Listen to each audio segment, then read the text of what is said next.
आप ट्रेन में third AC या इससे ऊपर की क्लास में सफर करते हो या फिर स्लीपर और जनरल में, पर आप जनरल बोगी के भीड़ से अनजान तो नहीं होंगे। अगर आप फ्लाइट वाले हैं तो छठ पूजा पे बिहार और यूपी के लोगों को ट्रेन में चढ़ने की कसमकस करते हुए तो मीडिया ने आपको जरूरी दिखाया होगा। तो आपको क्या लगता है, इंडियन रेलवे के पास इसका कोई समाधान नहीं है या फिर ये जानबूझकर इन गरीबों का शोषण कर रहा है? बहुत लोग बोलते हैं कि ये लोग गरीब होते हैं इसलिए इस तरीके से सफर करते हैं। कुछ लोग बोलते हैं इनके पास पैसा नहीं होता टिकट बुक करने का, इस वजह से सस्ते टिकट लेके जाते हैं। कुछ लोग बोलते हैं इनके ऊपर इंडियन रेलवे एहसान करती है इन्हें घर तक पहुंचाकर, कम से कम पैसे लगते हैं जनरल में। तो क्या वाकई जनरल का किराया इतना कम है? आइए कुछ फैक्ट जानते हैं। तो दोस्तों, पहली बात तो आपको बता दें कि इंडिया के अंदर अगर कोई भी रेल या बस चलती है गवर्नमेंट की, तो वो बस सर्विस के लिए होता है, पब्लिक सर्विस के लिए। उसे कमाई का जरिया नहीं बनाया जाता। गुड्स एंड सर्विसेज के लिए जो बोगी होती है, ये मालगाड़ी,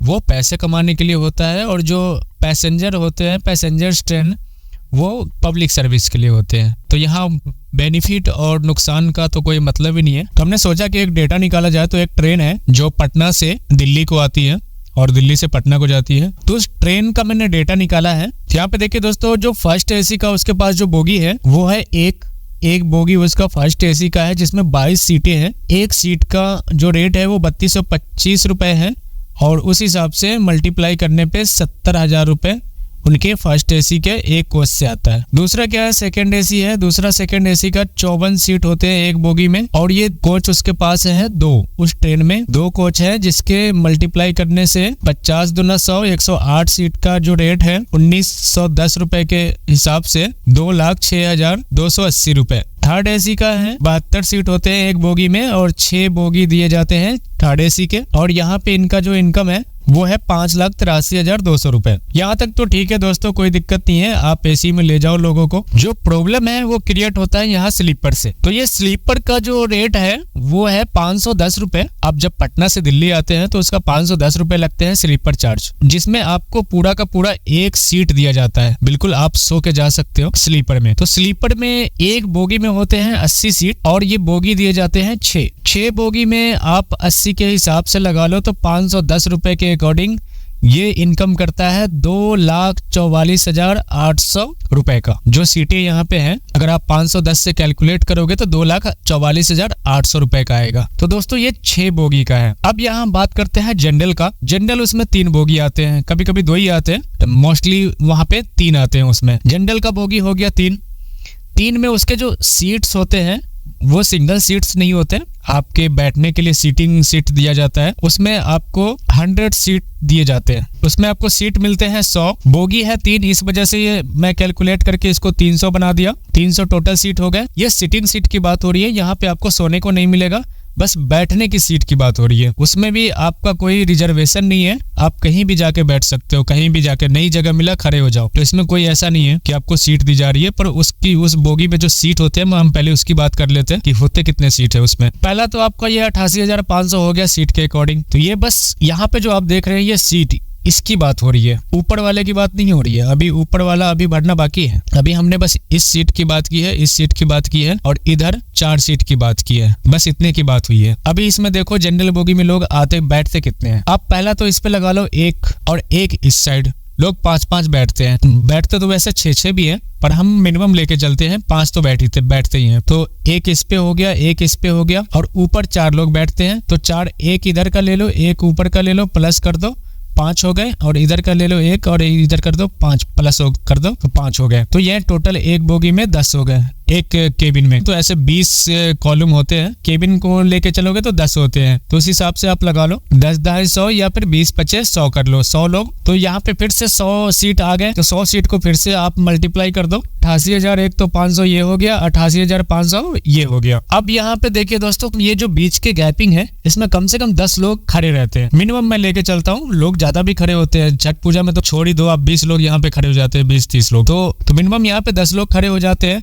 तो इसका भी आप एवरेज निकालोगे तो 10 250 आपका 100 बंदे वैसे भी हो गए। और गेट वेट के लेके अगर करोगे तो वैसे तो 100 से ऊपर ही लोग रहते हैं, 150 के आसपास रहते हैं। लेकिन मैं मिनिमम लेके चलता हूँ 100, उसका भी लगा लो आप। तो यहाँ मैं लिखना भूल गया, यहाँ पे मैं एक और लिख देता हूँ 88,000। अब देखिए दोस्तों जनरल बोगी से कितनी कमाई होती है रेलवे की, वो मैं आपको दिखा रहा हूँ। प्लस में जो इससे भर जाते हैं, जब इसमें बहुत ज्यादा भीड़ हो जाती है तो लोग किधर रुख करते हैं, स्लीपर की तरफ, स्लीपर में जाते हैं। तो स्लीपर में भी आपको, स्लीपर से भी कई लोग भर जाते हैं तो उधर एसी में भी जाते हैं, लेकिन एसी में हम नहीं जाएंगे, एसी की बात ही नहीं करने वाले, मिनिमम लेके चलते हैं। स्लीपर में कम से कम एकदम मिनिमम लेके चले तो 50 लोग तो उसमें जो जनरल के लोग हैं वो जाते ही हैं। तो स्लीपर की बोगी कितनी है, 6 में अगर 50 से भी आप मल्टीप्लाई कर दो तो 300 उधर भी लोग हो गए। तो 300 का अगर आप टिकट का अमाउंट कैलकुलेट करोगे तो वो 295 नहीं करना है, 295 तो उनका टिकट है, प्लस में एक्स्ट्रा चार्ज लगता है उनका। अगर आप जनरल के टिकट लेके स्लीपर में जाते हो तो टीटी एक्स्ट्रा चार्ज करता है। उसका क्या होता है कि 400 रुपए और लेते हैं वो फाइन। जब 400 रुपए वो फाइन लेते हैं तो उसका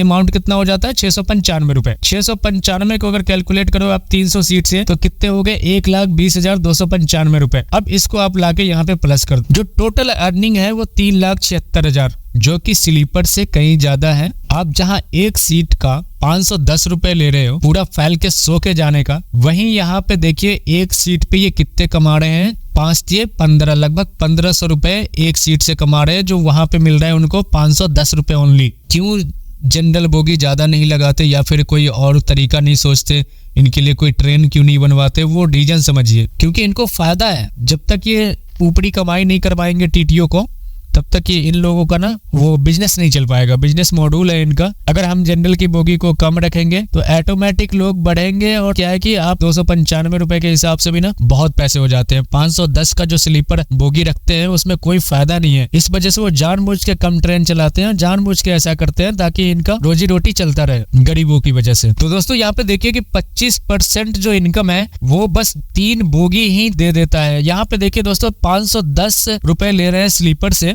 स्लीपर में 6 बोगी दे रखा है, 6 बोगी मिलके भी 510 रुपए के हिसाब से 2,44,800 रुपए ही दे पा रही है। जबकि जनरल वाले कितने दे रहे हैं, 3,76,795 रुपए ओनली 3 बोगी में। तो कौन बेनिफिट है? तो आपको क्या लगता है दोस्तों, इंडियन रेलवे ये जानबूझ के कर रही है या फिर वो उनके पास कोई साधन नहीं है, वो मजबूर है? अब इसमें कुछ लोग बोलेंगे कि बहुत सारे लोग विदाउट टिकट भी सफर करते हैं। तो जो लोग विदाउट टिकट सफर कर रहे हैं तो उसमें उन लोगों की कोई गलती नहीं है, आपके पास टीटी है उस चीज के लिए और उनको प्रॉपर सैलरी मिलती है, तो वो जाने कि वो विदाउट टिकट क्यों सफर कर पा रहे हैं उनके रहते हुए। तो उसमें हम कुछ नहीं कह सकते, लेकिन फिर भी चलो आपके हिसाब से 76,000 निकाल भी देंगे ना इसमें से, फिर भी 3 लाख रुपए बहुत होते हैं। जहां आप स्लीपर से आप इतना 3 लाख वसूल नहीं पा रहे हो, आप बस जनरल वालों से 2 बोगी में वसूल ले रहे हो, 3 बोगी में। तो ये बिल्कुल नाइंसाफी है गवर्नमेंट का कि उन्हें ऐसा नहीं करना चाहिए, थोड़े से ट्रेन और बढ़ा देने चाहिए, या फिर कोई एक ऐसा आप स्लीपर ही निकाल दो। जैसे गरीब रथ है उसमें ओनली 3rd AC है, तो आप ऐसा कोई स्लीपर ट्रेन भी चलाओ जिसमें ओनली स्लीपर हो, तो ज़्यादा से ज़्यादा लोग उसमें जा सकें, उनके लिए भी कोई ट्रेन हो। या फिर जनरल वालों के लिए ही कोई ऐसी ट्रेन चला दो जो बिल्कुल जनरल का ही रहे, तो उसमें लोग कम से कम बैठ के तो जाएं, आराम से बस शांति से बैठने को दे दो उनको 300 रुपए में, वही बहुत है। क्योंकि आज के टाइम पे आप 510 रुपए भी लेके किसी को सीट दे दोगे ना, आप बुकिंग दे दोगे उस टाइम पे, तो ऐसा कोई भी इंसान नहीं है जो 510 रुपए खर्च नहीं करेगा, सब खर्च करेगा, बशर्ते उन्हें सीट नहीं मिलती। 200 रुपए के लिए कोई भी ऐसे खड़े होके एक पाँव पे 12 घंटे 14 घंटे खड़े होके नहीं जा सकता।